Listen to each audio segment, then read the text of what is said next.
سیاست خدمت ته ویل شي د حقیقت ته په ساده الفاظو کې بدقسمتۍ نه موږ معاشره کې خلکو بلیک میل کړی دی په څه الفاظو باندې سیاست منځلی شي خو د حقیقت کې چې کله اجتماعي مسایلو ته اجتماعیت وشي د سیاست ویل شي دا موږ د بچپن نه کولو جماعت اسلامي د زده کړې لپاره جوین کړی دی او الحمدلله موږ ته زده کړه خالي ده تمیز یې راته وښلی اخلاق یې راته وښلی دي د آخرت د فلاح لار یې راته ښودلی دی نو دغه وجې نه چې په دا کې خدمات هم دي په دا کې د قوم قیادت هم دی او په دا کې زده کړه هم ده اسلامي انتخاب هم دی. ډېره ښه ده. بیا هغه کومه واقعه وه چې خان ولي افریدي د پښتون قام په درد درمن کو بیا که موږ د هغې او ویې هڅولو چې هغه د دې قام ولس سره اوږه په اوږه ودرېږي هغه شروعات تاسو ته معلوم دی. بنیادي طور باندې چې کله امریکا 2001 کې په افغانستان باندې اګریشن وکړ د مخکې رشیا حالات خو موږ د لایف نه مخکې موږ ورکوټي وو خو د امریکې در تګ نه بعد چې په قبایلو کې کوم حالات روان شول او بیا د نورو واقعیاتو نه زه په خپله د هغو ټارګېټ شوم مو په کور باندې سرچ اپریشن لګېدلی دی هغې په بنیاد باندې مو مورکې د سترګو نه اوښکې تللي دي مو په کور باندې د فوجي کیمپ نه فایر شوی موټر ګولا پرېوتی و چې کور پیډنګ شوی دی دا ټول حالات د موږ مخې ته راغلي دي د مو په قوم کې د موټر ګولا باندې تنکي ماشومان یې هغو لاسونه خپې او سترګې ضایع شوي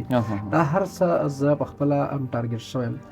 چونکې نه برداشت کېږي چې یو سړی درد لري تړپ لري د قوم هغې په خلاف اول کې موږ سماجي سرګرمۍ کولې مطلب دا چې دو د اپریشن په ضد کې یو ماشوم راغلی دا موږ اوچت کړی هاسپټل ته یو زنانه لګېدلې وه دا په سخته کرفیو کې ګاډی نشته پیدل موږ د هاسپټل ته رسولي دي یو قیدي ګیر شوی دی سرچ اپریشن کې به یې په سوونو باندې عام ولس ګاډیو ته واچولی موږ په یخ ټایم کې صرف دومره کولی شول چونکې سختي وه یو طرف له طلبنایزیشن او تنظیمونه و عسکریت پسند و بل طرف له فوجي کیسې مونږ به وی چې هغه قیدي راووځي بازار کله چې مونږ پوه شو چې دا قرباني نه ده دا مونږ نه په زور اخیسته کړی شی دا دهشتګردي نه ده دا یو پروجیکټ دی بیا مونږ د 2011 نه الحمدلله چې هیڅوک هم نه و دا یوه ناراضه کلو خبره کوم چې اوس خلک یې چې یې جو دهشتګردي است دا مونږ په 2011 کې کلو شاور های کورټ مخې ته د اسمبلی مخې ته په احتجاج کې کړی او روانه وه 2014 کې موږ په کور راټو لګېدلو آی اس آی ته موږ مطلوب شولو مو یو پوسټ کړی و چې کوم د ای پی ایس سکول اټیک و پکې چې کوم ایس پی آر وای نیوز باندې کوم د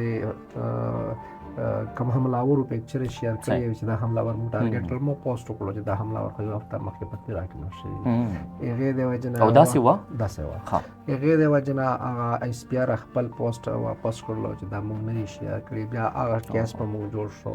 هغې وجې نه دو په هغه کې موږ بلیک لیست شو حالات سختېدل حالات چې کېدل موږ بیا مخې ته راغلو تر اوسه پورې دا مزاحمت جاري دی کله خبره کوو چې ملک د موږ دی وطن د موږ دی وسایل یې د موږ دی